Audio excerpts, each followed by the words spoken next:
به ومن تبعهم بإحسان إلى يوم الدين اما بعد۔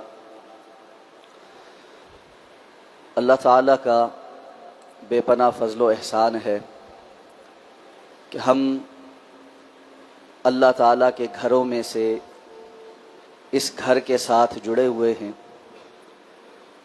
اور اللہ کے حضور حاضری دینے کے لیے مختلف نمازوں میں یہاں آتے ہیں، اللہ کے سامنے کھڑے ہوتے ہیں، اللہ رب العزت کے قرآن کو سنتے ہیں۔ اللہ نے اس مرکز پر ہمیشہ سے اس حوالے سے خاص کرم فرمایا ہے کہ یہاں نمازوں کی امامت کروانے والے قرائے کرام بڑے ادب کے ساتھ قرآن مجید کے قواعد، ضوابط، تجوید کے اصول اور ضوابط کے مطابق اور اپنی اللہ رب العزت کی طرف سے عطا کردہ خوبصورت آوازوں میں نمازوں کے دوران اللہ کی کتاب کی تلاوت فرماتے رہے۔ ابتدا میں ہمارے استاد گرامی قاری فیض الحق رحمہ اللہ تعالی رحمتاً واسعہ، اور پھر ہمارے استاد گرامی قاری عبداللطیف قریشی صاحب، جو ایک طویل عرصہ اور اپنی زندگی کا بیشتر حصہ اس مرکز میں امامت کرواتے اور اب تک الحمدللہ اس مرکز کے مصلے کو اپنی آواز سے رونق بخشتے ہوئے موجود ہیں۔ اللہ ان کی زندگی میں برکت عطا فرمائے۔ ان کے بعد ہمارے شعبہ حفظ کے استاد محترم جناب قاری عبدالرب صاحب حفظہ اللہ تبارک و تعالی یہ ذمہ داری بڑے حسن و خوبی کے ساتھ سر انجام دیتے رہے۔ اللہ تعالی نے آج ہم پر ایک اور بڑا کرم کیا ہے۔ ہمارے ہر دل عزیز بھائی فضیلت القاری انس السماوی حفظہ اللہ تبارک و تعالی، جو کسی تعارف کے محتاج نہیں ہیں، ابھی مغرب کی نماز کی انہوں نے امامت کروائی ہے۔ ہمارے پاس سال ہر سال سے نماز تراویح میں امام کے فرائض سر انجام دیتے رہے ہیں۔ گزشتہ سال چونکہ وہ سعودی عرب تھے اپنی جامعہ کی تعلیمی سلسلے میں، تو ان کی غیر حاضری تھی، وگرنہ اس سے پہلے 3 سال الحمدللہ وہ موجود رہے۔ اب وہ اپنے تعلیمی سلسلے کے بعد پاکستان واپس تشریف لائے ہیں۔ والد محترم علامہ عبدالعزیز حنیف رحمہ اللہ تعالی، ان کی بھی اور ہمارے بڑے ہی معزز ہر دل عزیز بھائی محترم جناب علی رضا صاحب رحمہ اللہ تعالی رحمتاً واسعہ، اللہ دونوں کی قبروں کو منور فرمائے۔ ان کی بھی بڑی خواہش تھی اور دلی تمنا تھی کہ ہمارا یہ ساتھی، ہمارا یہ بھائی اگر اپنا تعلیمی سلسلہ مکمل کر کے پاکستان واپس آ جائے تو اس مرکز کے ساتھ منسلک ہو جائے۔ اللہ نے شاید ان کی خواہش اور دعاؤں کو قبول فرمایا ہے۔ آج سے بحمد اللہ ہمارے یہ بھائی میرے چھوٹے بھائی ہیں، مجھے ان سے بڑی محبت ہے۔ اللہ اس محبت کو اپنی رضا کے لیے خالص فرما دے۔ یہ باضابطہ طور پر ہمارے پاس یہاں مرکز کو الحمدللہ جوائن کر رہے ہیں۔ ہفتے میں 4 دن انشاءاللہ، سوموار تا جمعرات، مغرب اور عشاء کی نماز قاری صاحب اس کی امامت کروایا کریں گے، اور جمعہ ہفتہ اور اتوار انشاءاللہ حسب سابق قاری عبدالرب صاحب جو ہے وہ ان نمازوں کی امامت کروایا کریں گے۔ تو یہ ہمارے لیے بڑی خوشی کا، بڑی مسرت کا، بڑی سعادت کا ایک موقع ہے کہ مساجد جو ہے نا، ان کا سچ بات یہ ہے کہ حقیقی تعارف اللہ کی کتاب، اللہ کا قرآن، تعلیم و تعلم اور لوگوں کو اچھے انداز میں قرآن پڑھ کر سنانا اور اس کے ذریعے سے اللہ کی دین کے ساتھ جوڑنا ہے۔ باقی جو مساجد کے کام ہیں یہ ذیلی کام ہیں، رفاع عامہ کے کام ہیں اور لوگوں کو فیسیلیٹیٹ کرنے کے کام ہیں، وہ بھی اچھے کام ہیں اور ہوتے رہنے چاہیے، لیکن کسی بھی جگہ کا ایک بنیادی اور اصل کام ہوتا ہے. تو مساجد جو ہیں ان کا اصل اور بنیادی کام قرآن کی ترویج، اللہ کی کتاب اور رسول اللہ صلی اللہ علیہ وسلم کے فرمان، اس کی ترویج اور اس کے ساتھ دلوں کو اور لوگوں کو جوڑنا. اور ہم عرب دنیا میں دیکھتے ہیں کہ مساجد دروس یا واعظ و نصیحت یا خطباء سے زیادہ اچھے قراء سے معروف ہوتی ہیں، کہ ان کے ہاں ذوق ہے اچھا قرآن سننے کا. اور یہ ذوق ایک بندہ مومن کے دل کے اندر ایمان کی ایک کے مظہر کے طور پر بھی موجود ہو. ایک مومن کو دل کرتا ہے وہ اللہ کی کتاب کو، اللہ کے کلام کو اچھی آواز میں، اچھے اسلوب میں سنے، جس سے وہ اس کے دل کے اندر بیٹھے. سید الانبیاء جناب محمد الرسول اللہ صلی اللہ علیہ وسلم جبریل امین قرآن لے کر آتے تھے آپ کے دل پر، اللہ کے حکم سے وہ اترتا تھا. لیکن دور ہوتے ہوئے اللہ کے رسول سناتے تھے اور جبریل سنتے تھے. پھر آپ صلی اللہ علیہ وسلم پر وہ نازل ہوا، لیکن متعدد صحابہ کرام کو آپ فرمائش کر کے کہتے تھے کہ آپ آج فلاں جگہ سے فلاں یا فلاں سورت کو تلاوت کر کے مجھے سنائیں.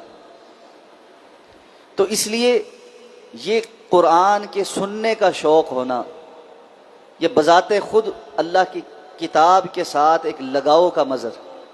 اور پھر پڑھنے والا اللہ کی توفیق سے اس کا حق ادا کرنے والا ہو تو اس کو چار چاند لگ جاتے. سب سے زیادہ جو کلام حسن ادائیگی کا اور اچھے انداز میں پڑھنے کا مستحق ہے وہ صرف اللہ کا کلام ہے. تو جن لوگوں کو اللہ نے یہ صلاحیت دی ہے یقیناً وہ بڑے قابل قدر ہیں اور قابل احترام ہیں، اور ان کی وہ قدر ہونی چاہیے جس کے وہ مستحق ہیں.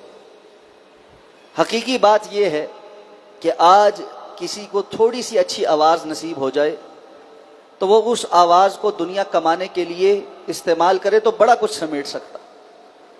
اور ہم دیکھتے ہیں کہ لوگ گانے کے نام پر اور یہ قوالیاں گانے کے نام پر اور کچھ نہیں، اگر کوئی حرام کی طرف نہیں جانا رہا تو قوالیاں اور نعتیں پڑھنے کے نام پر پتہ نہیں کتنا پیسہ سمیٹ رہے ہیں اور دنیا داری کی طرف مائل ہیں.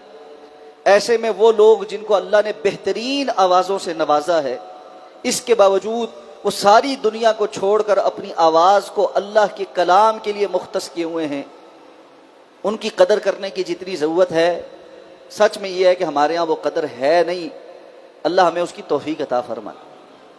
تو میں سمجھتا ہوں آج کا دن ہمارے لیے اس حوالے سے خصوصی دن کہ وہ لوگ جو قرآن سننے کا ذوق رکھتے ہیں، شوق رکھتے ہیں، اور وہ چاہتے ہیں کہ کسی ایسی مسجد جایا جائے جہاں پر اچھے آواز میں اور ٹھہر ٹھہر کر قرآن پڑھا جائے اور جو ہے وہ نماز پڑھنے کا حق ادا کیا جائے، ان لوگوں کے لیے الحمدللہ اسلام آباد میں یہ ایک اور موقع میسر آ گیا ہے. پہلے بھی الحمدللہ قاری عبدالرب صاحب ماشاءاللہ بہت ذوق سے اور بڑے احسن اور بہترین انداز میں تلاوت کرتے ہیں. اب یہ نور علی نور ہو گیا کہ ہمیں انشاءاللہ یہ دو جو ہے نا خوشبوئیں اور دو ذائقے ہر ہفتہ جو ہے وہ انشاءاللہ سننے کو ملیں گے. اللہ تعالی ہمیں اپنی کتاب کی محبت، اس کو سننے کا ذوق اور شوق عطا فرما دے. اللہ تعالی ہمارے ان قراء کے پڑھنے میں برکت عطا فرمائے، ان کو حاسدین کے حسد سے، شریروں کی شرارت سے ہمیشہ محفوظ رکھے. اللہ تعالیٰ ان کے پڑھنے میں اخلاص پیدا فرما، پہلے سے زیادہ اخلاص پیدا فرما دے. اس سارے عمل کو توشہ آخرت بنا دے. ان حاضریوں کو قبول فرما لے. اور وہ ہمارے سارے بزرگ جو ان مراکز کو آباد کرنے والے تھے، اور بالخصوص اس مرکز کی آبیاری میں جن کا حصہ ہے، بہت سارے اس دنیا سے چلے گئے. میں نام لیتا جاؤں گا بہت زیادہ وقت لگ جائے. اللہ رب العزت کے ہاں کسی کا کوئی عمل مخفی اور پوشیدہ نہیں ہے. اللہ ان سب کی قبروں کو منور فرمائے. اللہ ان کو جنت الفردوس میں اعلیٰ ترین مقام عطا فرمائے. اس وقت جو لوگ مرکز کی آبیاری کر رہے ہیں یقینی طور پہ بہت زیادہ جو ہے نا مبارکباد کے مستحق. میں پورے پاکستان میں مختلف مراکز میں جاتا ہوں واللہ، اور یہ بات تحدیث نعمت کے طور پر بیان کر رہا ہوں. اللہ تعالیٰ اس کو نعمت بنا کے ہی رکھے اور اللہ رب العزت نظر بد سے بچائے. بڑے بڑے مراکز ہیں لیکن بے آباد ہیں. بڑی بڑی جگہ ہیں لیکن قرآن اور حدیث کا کوئی کام نہیں ہو رہا. بڑی بڑی جگہ ہیں، آپس میں کھینچا تانی، سیاست کمیٹیوں کی لڑائیاں اور نمازیوں کی اپنے امام کے ساتھ لڑائی، اپنے خطیب کے ساتھ لڑائی، فتنہ، شیطان نے پتہ نہیں کہاں کہاں سے آ کر گھیرا ہوا ہے۔ اللہ رب العزت نے ہم پر خصوصی کرم کیا ہوا ہے، اس کا احساس بھی ہونا چاہیے اور اس پر شکر بھی ادا کرنا چاہیے۔ اللہ نے ہمیں بڑا بہترین ماحول دیا اس مرکز میں، میں اس ماحول کے لیے آپ سب کا مشکور ہوں۔ یہ یقینی طور پہ اللہ کے فضل کے بعد، اللہ کی توفیق کے ساتھ آپ لوگوں کی یعنی خصوصی عنایت کے ساتھ ممکن ہے، وگرنہ کوئی کسی کا دل نہیں پھیر سکتا۔ یہ جڑ کر رہنا، محبت کے ساتھ رہنا، الفت کے ساتھ رہنا، ایک دوسرے کے لیے برداشت کا ماحول پیدا کرنا اور نیکی کے کام میں آگے بڑھ بڑھ کے حصہ لینا، سیاستوں کی نظر نہ ہونے دینا اپنے ماحول کو، یہ بہت بڑی نیکی ہے آج کے زمانے میں۔ اللہ نے جتنی خوش نصیبی یہاں پر ہمیں عطا فرما رکھی ہے، ہم اس پر اللہ کے بے حد شکر گزار ہیں۔ اور میں اس حدیث کے مصداق کے من لم یشکر الناس لم یشکر اللہ، جو لوگوں کا شکریہ نہیں ادا کرتا وہ اللہ کا بھی شکر گزار نہیں ہوتا۔ تو آپ تمام احباب کا، اپنے نمازیوں کا، اپنی جماعت کا، اپنے ساتھیوں کا ہر طرح سے جو ہے نا مشکور ہوں کہ آپ نے کبھی کسی جگہ پر کوئی کمی محسوس نہیں ہونے دی۔ ہمیشہ جو آپ کے سے گزارش کی گئی ہے آپ ساتھ کھڑے ہوئے ہیں، جو ماحول بنانے کی آپ کو گزارش کی گئی ہے آپ نے بڑے احسن انداز میں اس ماحول کو قائم کیا ہے۔ اللہ یہ محبتیں قائم اور دائم رکھے اور ان کو قیامت کے روز عرش کے سائے کا سبب بنا دے، اور ہمیں جنت الفردوس میں بھی اسی طرح محبت اور پیار کے ساتھ ایک دوسرے کے ساتھ اکٹھا فرما دے۔ اور خاص طور پہ وہ سارے ساتھی جو انتظامی امور سنبھالے ہوئے ہیں، لوگوں کی خدمت میں لگے ہیں، صفائی سے لے کر بار گیٹ سے لے کر جملہ امور سنبھالنے تک، پھر جو معاونین ہیں، میں سچ بات یہ ہے کہ ہر کسی کا نہ نام لے سکتا ہوں اور بہت سارے لوگ ہیں جو نام پسند نہیں کرتے کہ ہمارا نام لیا جائے، لیکن میں پھر کہوں گا اللہ رب العزت کے ہاں ان کا اجر مخفی اور پوشیدہ نہیں، اور یہ وہ اجر ہیں جو اللہ نے کل قیامت کو جب دینے ہیں تو وہ انسان حیران ہوگا کہ یا اللہ میں نے یہ نیکیاں بھی کی تھی۔ انما یعمر مساجد اللہ من آمن باللہ والیوم الآخر، یہ تو اللہ نے گارنٹی دی ہے کہ اللہ کے گھروں کو آباد کرنے والے تو ہیں ہی وہ ہیں جو اللہ پر اور آخرت کے دن پر ایمان رکھتے ہیں۔ یہ ایمان کی گارنٹی ہے کہ جو بندہ اللہ کے گھروں کی آباد کاری میں کسی بھی طریقے سے حصہ ڈالتا ہے، آ کر نماز پڑھنا اللہ کے گھر کی آباد کاری ہے، مستقل طور پر کسی مسجد میں جا کر وہاں کا حصہ بننا، پھر کلاسوں میں بیٹھنا، صفائی ستھرائی کا خیال کرنا، انتظام و انصرام میں کسی بھی طرح کا تعاون کرنا، چھوٹے سے لے کر بڑے تک ہر قسم کا تعاون بڑا قابل قدر، کسی کا تعاون چھوٹا نہیں، کسی کا تعاون بڑا نہیں، اللہ نے تو نیتیں دیکھنی۔ تو یہ جو ایک الحمدللہ اللہ نے ہمیں فضل عطا فرمایا ہوا ہے، یہ بہت بڑا اللہ کا احسان ہے، اس کی قدر ہونی چاہیے۔ اور اس کے لیے نا اللہ سے مزید دعاؤں کی بھی درخواست ہے کہ اللہ سے دعا آپ لوگوں نے بھی کرنی، میں نے بھی کرنی، کہ اللہ یہ ماحول برقرار رکھے، اللہ رب العزت ہمیں بہتری کی طرف جانے کی توفیق عطا فرمائے اور مزید اخلاص کے ساتھ بہت سارے کام کرنے کی توفیق عطا فرمائے۔ تو میرا بس آج کی جو ہے نا ابتدائی جو آج ہم نے نماز پڑھی، میرا دل تھا کہ میں آپ کے ساتھ اپنے دل کی خوشی، اور آپ لوگوں کے لیے بھی مجھے یقینی طور پہ پتہ یہ بڑی خوشی اور مسرت کا مقام ہے، تو یہ آپ کے ساتھ شیئر کروں کہ دل کی خوشی جو ہے وہ اپنے بھائیوں کے ساتھ اس کو شیئر کر کے انسان کو اچھا لگتا ہے۔ تو الحمدللہ رب العالمین۔ اور ابھی میرے دل میں یہ بات تھی لیکن میں نے ویسے قاری صاحب کو کہا نہیں تھا، اللہ رب العزت جو ہے نا وہ انسان کے دل کے احوال بڑے اچھے جانتا ہے۔ نماز سے پہلے قاری صاحب نے مجھے کہا کہ جی میری خواہش یہ ہے کہ میں نا ابتدا سے قرآن شروع کروں اور نماز میں تسلسل کے ساتھ قرآن پڑھوں۔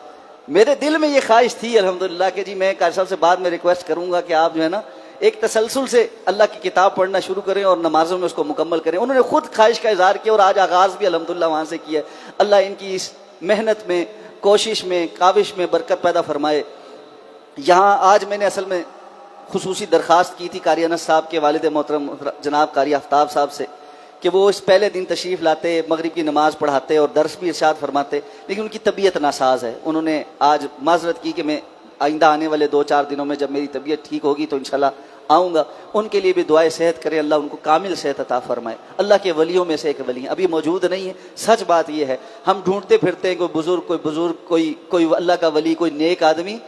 ان کے والد محترم قاری آفتاب صاحب اللہ کے ولیوں میں سے ایک ولی، نیک آدمی، ولا نزکی عند اللہ احدا۔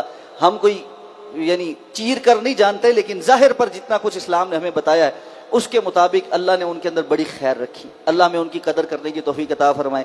میں صحیح معنوں میں ان کا بھی مشکور ہوں، اس لیے کہ قاری انس صاحب کا اپنا مرکز خیابان سر سید میں موجود ہے، والد صاحب وہاں موجود ہیں، نمازیں پڑھانے کے لیے اور وہاں دروس کے لیے اور باقی ساری چیزوں کے لیے، ظاہر بات ہے ان کے پاس ایک پلیٹ فارم پہلے سے موجود ہے، لیکن میں نے جا کر ان سے درخواست کی کہ آپ کا یہ مرکز بھی ہے وہ بھی ہے، ہم دونوں کو انشاءاللہ اس نعمت سے محروم نہیں کرنا چاہتے، تو یہاں پر بھی اور وہاں پر بھی 4 دن کا عرصہ یہاں دے دیں، 3 دن وہاں دے دیں، تو اگر آپ اجازت دیں تو انہوں نے بڑی خوش دلی کے ساتھ یہ اجازت بھی دی اور بڑی فراخ دلی کا مظاہرہ کیا۔ میں سمجھتا ہوں آج کے دور میں اس طرح اتنی محنت کر کے اولاد کو اپنی آنکھوں کے سامنے اس مقام تک پہنچا کر پھر اللہ کے گھروں کو آباد کرنے کے لیے اس طرح فی سبیل اللہ وقف کرنا، واللہ یہ بہت بڑی بات ہے، بہت بڑی بات۔ ہم سوچیں نا کہ جی ہم اپنی اولادوں کو کتنا وقف کر سکتے ہیں اللہ کے دین کے لیے، اور کتنی ہم ان کی دنیا کی فکر کرتے ہیں، تو جنہوں نے یہ محنت کی ہے اور یہاں اس لیول تک پہنچایا ہے۔